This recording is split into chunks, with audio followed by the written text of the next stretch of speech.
A Rádio Rio de Janeiro leva até você Mediunidade e Obsessão, um programa que se propõe tirar suas dúvidas sobre esses dois temas com base na doutrina espírita. Apresentação: Moisés Santos.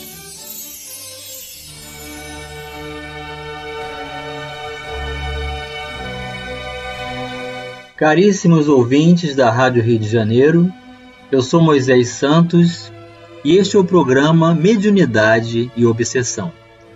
Nós estamos estudando, buscando o entendimento, as luzes da doutrina espírita, desta faculdade bendita que Deus proporciona àquele que busca também, no serviço do bem, o aperfeiçoamento, as possibilidades de crescimento, a condição de pedagogia do espírito. Quanto que nós aprendemos com as comunicações mediúnicas, com os relatos dos habitantes do mundo espiritual e também os mecanismos da obsessão. Então este é o objetivo do nosso programa e estamos atualmente estudando o livro Reencontro com a Vida, do autor espírito Manuel Filomeno de Miranda, psicografia de Edivaldo Pereira Franco, da editora Leal. Nós já estamos na segunda parte. Nesta segunda parte, nós só não temos as orientações dos valores dos espíritos superiores com sua larga experiência no campo da continuidade da vida, da imortalidade, da comunicabilidade com os espíritos, das diversas nuances de caracteres da personalidade humana e, portanto, do espírito desencarnado, relacionando-se diretamente com todos nós. Mas também os próprios relatos desses habitantes dentro de cada capítulo. No último episódio, nós estudamos a viagem equivocada, em que Manuel Filomeno de Miranda veio nos trazer a sua experiência do quanto que a ilusão humana nos leva a não criar condições favoráveis, estabelecer o conjunto essencial da bagagem enquanto estamos a caminho para fazer a grande viagem para a imortalidade da alma, para o mundo dos espíritos. Então, nesse capítulo, que é o capítulo 4, tem uma mensagem psicografada por Edivaldo Pereira Franco sob o título Evocações do Fracasso. Vamos conhecê-la juntos. Sou um espectro que, após deambular pela planície do sofrimento, estaciona em lugar de refazimento, a fim de reunir forças novas, concatenar ideias em relação às aspirações que foram destroçadas. Sou como Prometeu, o infeliz a quem Zeus condenou ao holocausto numa das montanhas do Cáucaso, que tinha o fígado devorado por um abutre durante o dia e que à noite se refazia para depois recomeçar o suplício que jamais terminava.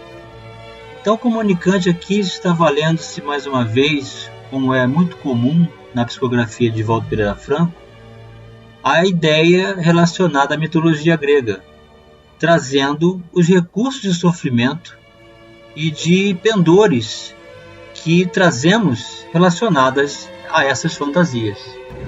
Ele continua: Prometeu houvera roubado o fogo para oferecê-lo aos homens que viviam na escuridão, um gesto nobre que desencadeou uma punição impiedosa. Pior do que ele, eu roubei a existência carnal, tomando-a do patrimônio da vida para deleite exclusivo da minha alucinação. Fiz do corpo uma gôndola adornada de fantasias, uma embarcação, navegando nas águas de uma Veneza de perdição. Aqui está se referindo à cidade da Itália, Veneza, e a navegação comparando-se ele no corpo físico de carne, dentro de valores de perdição, conforme ele afirma. Impus-me a ideia de que nascera privilegiado por um berço de ouro, numa família de destaque na sociedade, portador de inteligência brilhante e de sagacidade incomum. Então eis aqui o relato do comunicante, referindo-se agora ao conjunto de gênero de provas ao qual ele se encontrava submetido, certamente envolvido por recursos do conforto material, da riqueza e das posses. Quão difícil é essa aprovação, a aprovação da riqueza. Tanto que Jesus mencionou a sua grande dificuldade, mostrando ser mais fácil um camelo passar por um buraco de agulha do que um rico entrar no reino dos céus. Mas o que os Espíritos têm a dizer a respeito da prova da riqueza, meu caro ouvinte? Vamos esclarecer esse conceito. Esclarecendo conceitos. Do Livro dos Espíritos, a pergunta número 816, realizada por Allan Kardec. Estando o rico sujeito a maiores tentações, também não dispõe, por outro lado, de mais meios de fazer o bem? E os instrutores da humanidade respondem: mas é justamente o que nem sempre faz.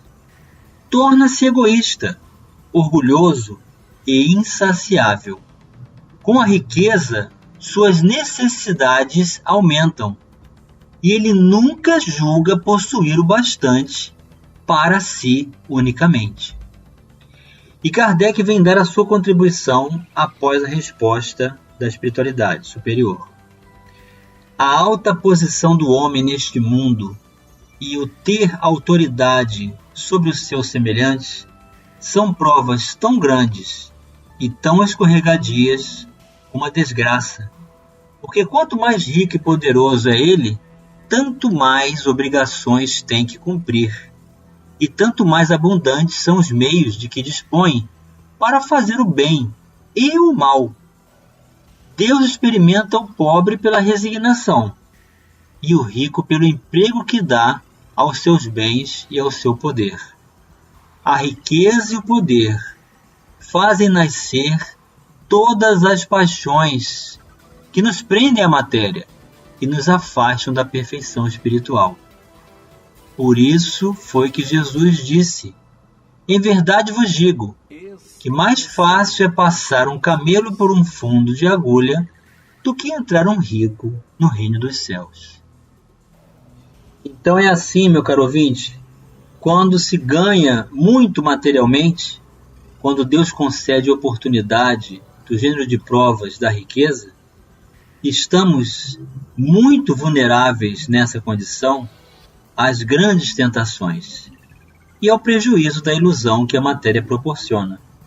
E o espírito, então, paralisa-se diante da visão natural de sua própria essência, causando muitas das vezes fugas espetaculares, anestesias de consciência e aquisição de vícios de toda sorte.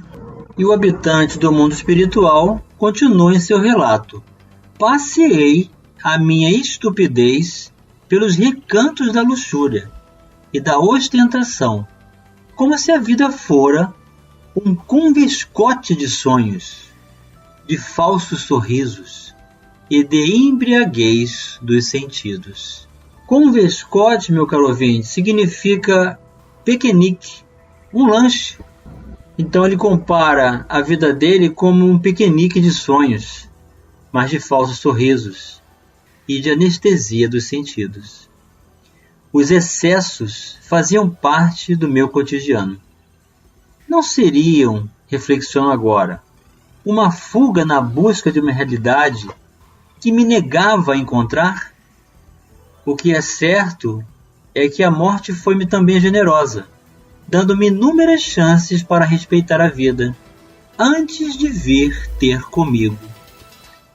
O inexorável desagregar do corpo, porém, conduziu-me a uma avançada idade, facultando-me despertar da morte orgânica, quando esta ocorreu, alucinando-me em face do desespero que fui acometido.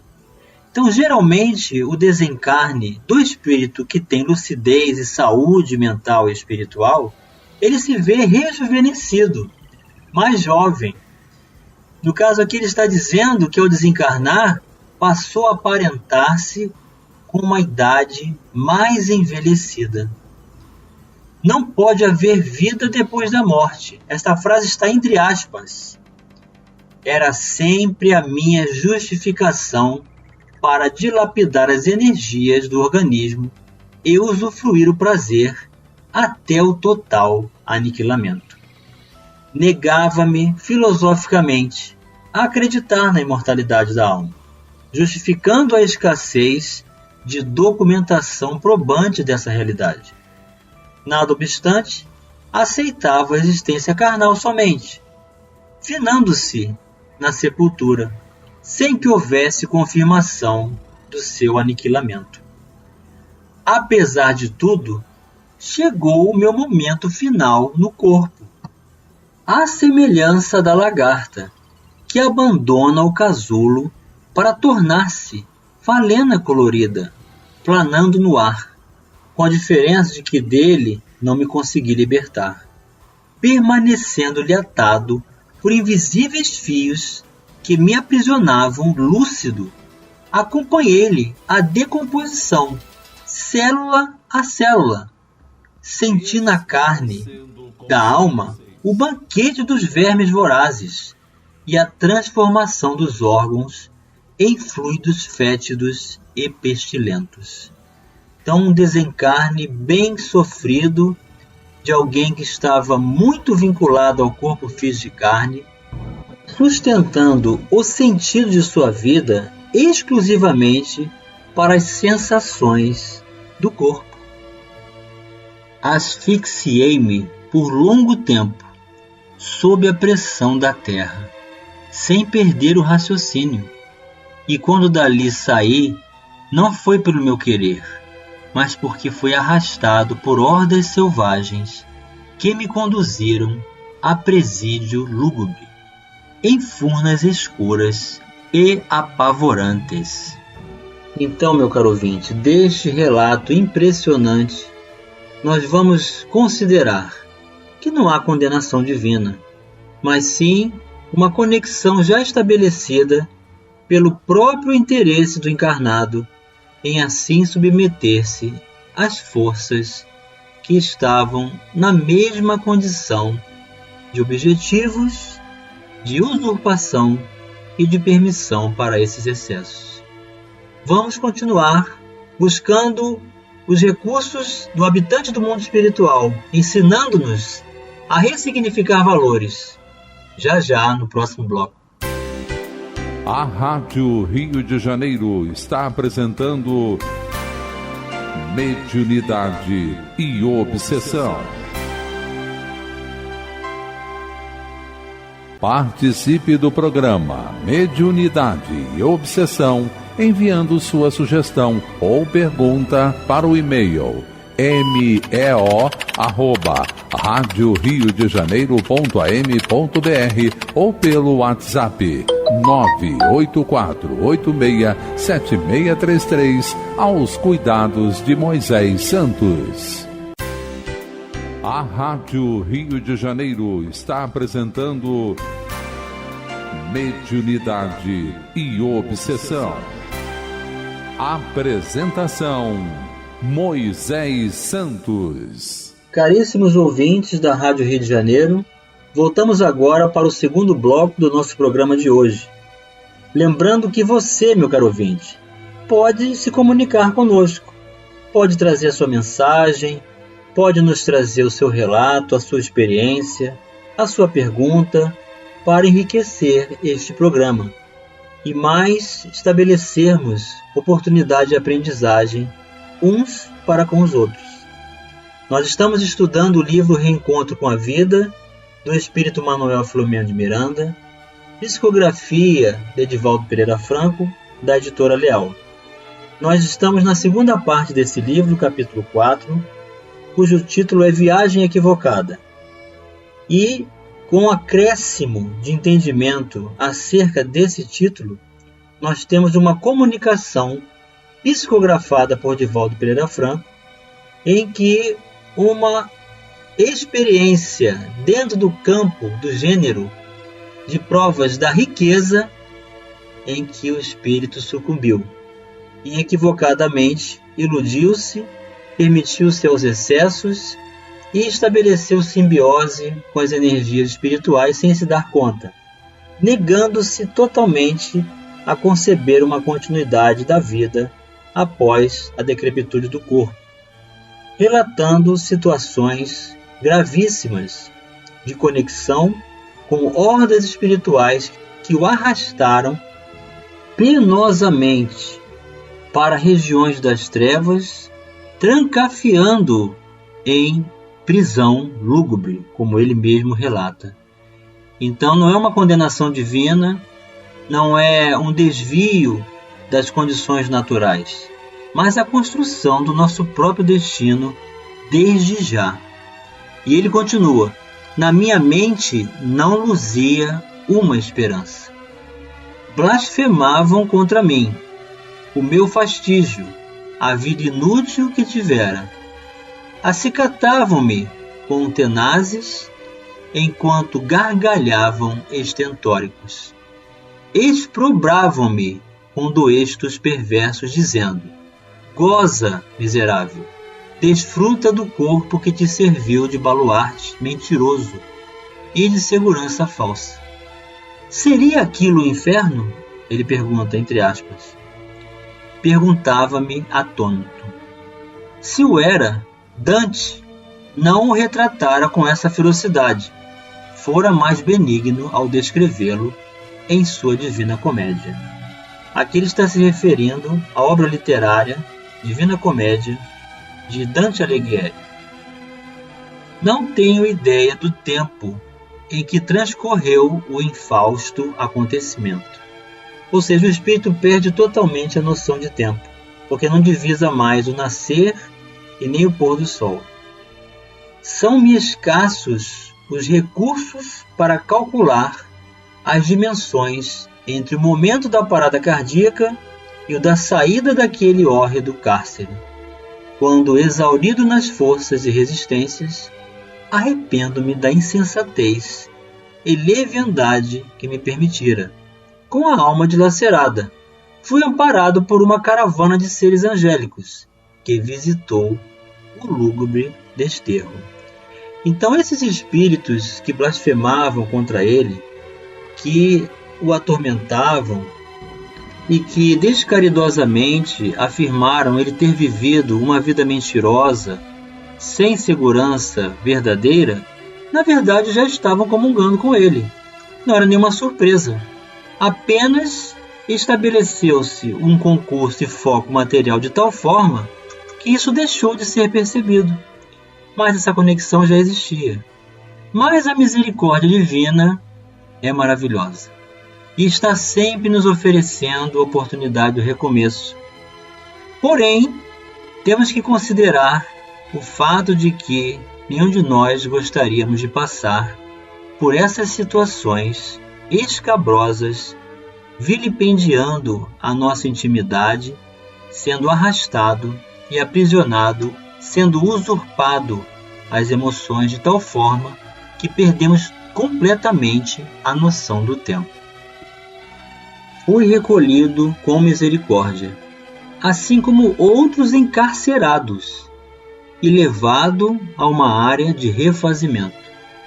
Tempos depois, fui transferido para um hospital, onde venho recebendo tratamentos, o da compaixão e o socorro do conhecimento, a fim de poder retomar a nova embarcação carnal, que não será mais a gôndola adornada de festa, e sim uma jangada frágil que flutuará sobre ondas convulsionadas até o futuro encontro com o ancadouro de segurança. Após o despedaçar nas praias do sofrimento, facultando-me um novo despertar na imortalidade, de onde saio para ter amenizadas as aflições. Orai por mim e por todos aqueles que optam pela fascinação do engodo material. O inexorável suceder das horas a todos colhe, com seu beijo de realidade. Quando orardes, lembrai-vos de nós, os gondoleiros da perdição. Muito obrigado. Assinou Marcel Augusto Vasconcelos. Página recebida pelo médium Divaldo Pereira Franco na reunião mediúnica da noite de 15 de outubro de 2005, no Centro Espírita Caminho da Redenção, em Salvador, Bahia. Então agora, pelo seu relato, a próxima existência terrena, o retorno ao mundo corpóreo, a reencarnação seguinte, não será mais da prova ou gênero de prova da riqueza, mas sim das limitações. Aquela em que é preciso todos os dias nos esforçarmos, trabalharmos para o que ganharmos hoje, nos alimentarmos amanhã. Com dignidade, com fortaleza moral, com sinceridade no propósito, agradecendo a Deus todos os dias a oportunidade de ver o sol nascer para cada um de nós na oportunidade do aprendizado e da condição maior de libertação de espírito, apropriando-nos do nosso gênero de provas. E chegou o momento, meu caro ouvinte, de você receber a mensagem ao seu coração. Mensagem ao coração. Do livro Religião dos Espíritos, psicografia de Francisco Cândido Xavier, pelo Espírito Emmanuel, o capítulo 7, Ao redor do dinheiro. Respostas de Emmanuel, em contribuição à equipe de estudos de Chico Xavier, à questão número 816. Efetivamente, perante a visão da esfera espiritual, o homem afortunado na Terra surge sempre à feição de alguém que enorme risco ameaça. Operários da evolução, a quem se confiou a mordomia do ouro, aqueles que detêm a finança comum, afiguram-se nos companheiros constantemente afrontados pelas perspectivas de desastre iminente, assim como os responsáveis pela condução da energia elétrica em contato com agentes de alta tensão, ou ainda como especialistas de laboratório quando impelidos a manusear certa classe de vírus ou de venenos com vistas à preservação e ao benefício do povo.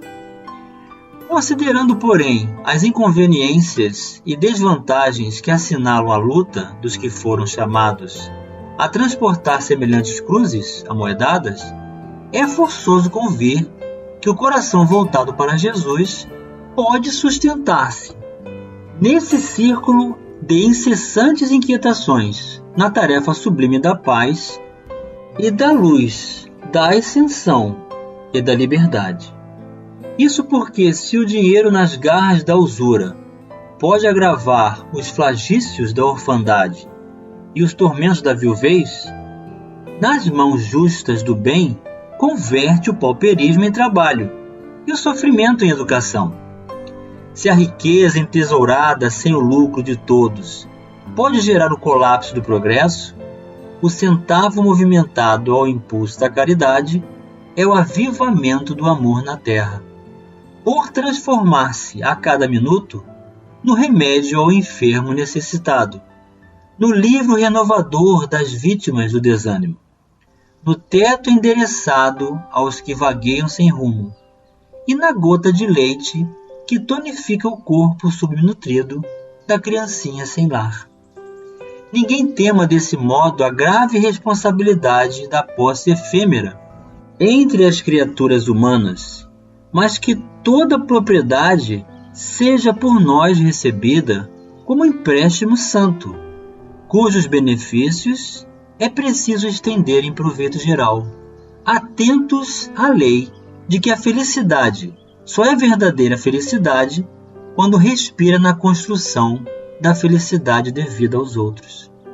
Assim, pois, compreendamos, com a segurança da lógica e com a harmonia da sensatez, que, em verdade, não se pode servir a Deus e a Mamon, mas que é nossa obrigação, das mais simples, colocar Mamon a serviço de Deus.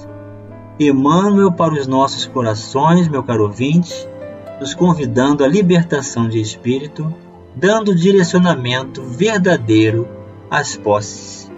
Que Deus nos abençoe, nos clareie o entendimento, nos fortaleça a alma para o bem hoje e sempre.